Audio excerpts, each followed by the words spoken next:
In this video, I will show you how to change the internal battery in a Jeep Liberty key fob.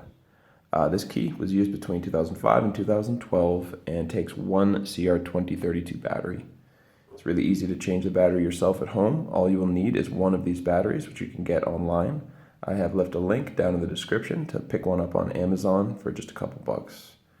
And then just go ahead and follow along. I'm going to start by looking right here on the key fob. There's this little slot, this little opening that we're going to use to put a flathead screwdriver in, whatever fits in there, and just twist gently, okay, until you've started to make that opening right there.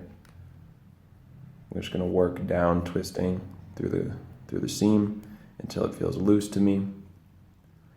Be careful not to damage anything, and then just pull it apart like that.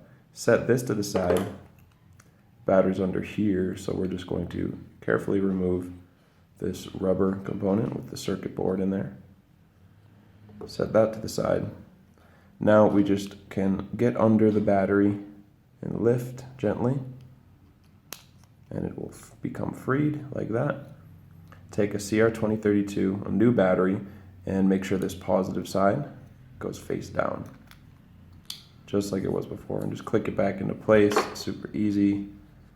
Go ahead, take the rubber with the board here, position it on top till it sits down in there like that, and then just click this back on top, just like that. Super easy.